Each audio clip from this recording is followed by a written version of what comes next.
The growing divide. Never regrets. If it's good, it's wonderful. If it's bad, it's experience. Victoria Holt.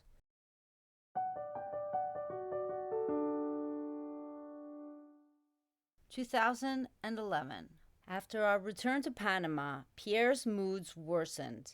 He spent more time sulking in bed, while I was thrilled to rejoin salsa classes, and I went out dancing more frequently.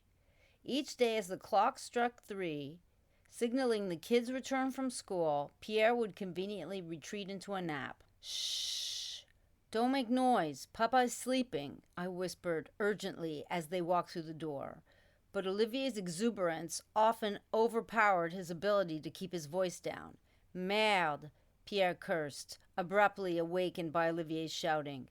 "Olivier, you woke me up again," he yelled. I stood by the bed trying to reason with him. "Pierre, I tried to keep the kids quiet," I explained, "but they just got home from school, and they need to let off steam."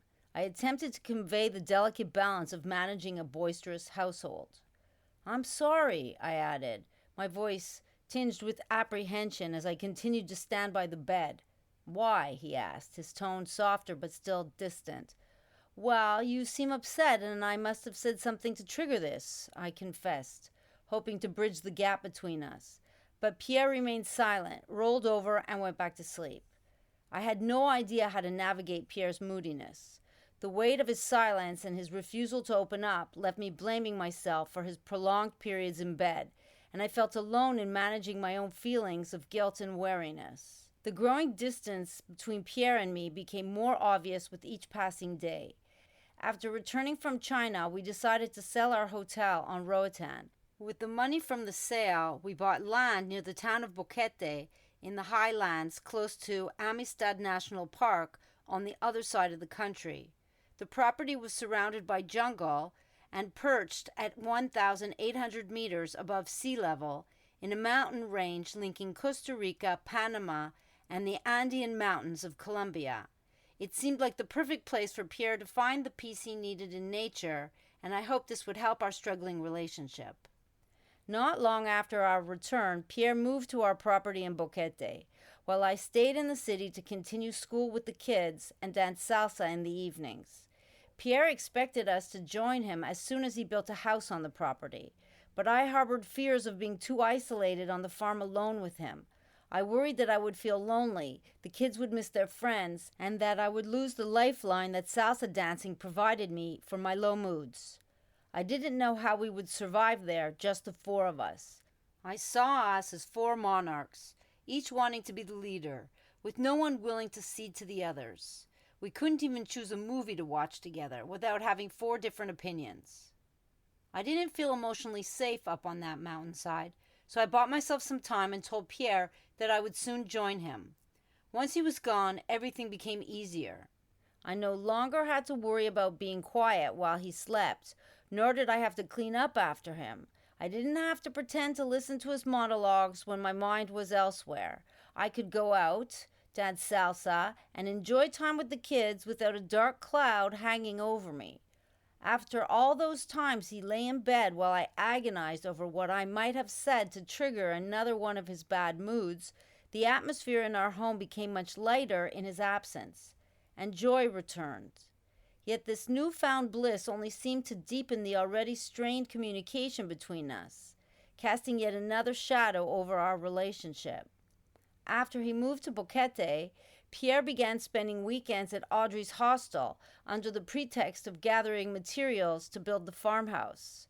It felt strange how he conveniently forgot his phone in the car whenever he was there, leaving my calls unanswered. Each time I dialed his number and got no response, it was as if an invisible wall was growing between us, brick by brick. On longer holidays, the kids and I took the bus to cross the country and visit him. At Christmas, Pierre rented a house in the village of Boquete for our visit.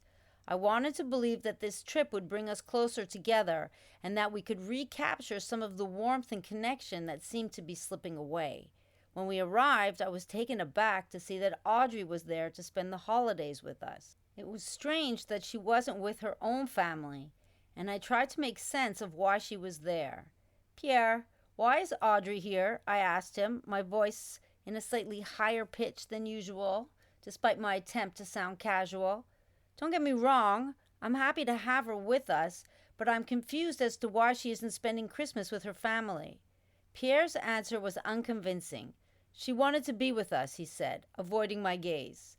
My mind raced, and I could feel doubt gnawing at me. Something wasn't adding up. Later, I found a moment to speak to Audrey alone. "Audrey, it is nice to see you, but I am confused why you are here with us." I tried to smile, but it felt forced. "You've never spent holidays with us before unless we stayed at your hostel." "I needed a break from the village," she said, her eyes darting away. Her response was as vague as Pierre's. I decided to brush it off and didn't inquire any more during that visit. After the Christmas holidays, when Pierre came to the city to visit us, he seemed happier than he had been in a long time. I wasn't sure what had caused this change, but it made being around him more pleasant, so I didn't ask any questions.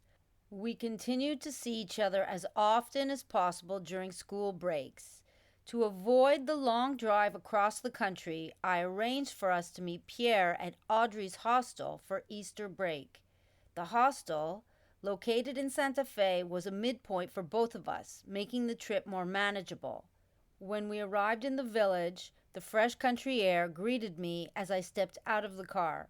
The scent of blooming flowers and freshly turned earth filled my lungs, a welcome contrast to the city air.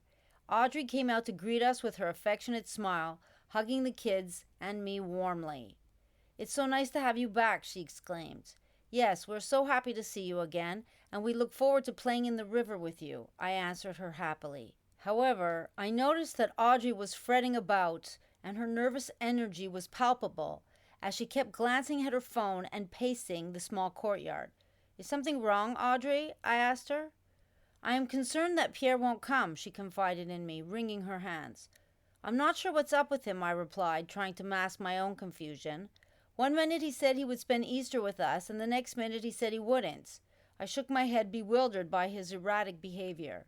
"It's just that I was looking forward to having vegetables from the farm," she said, her voice wavering.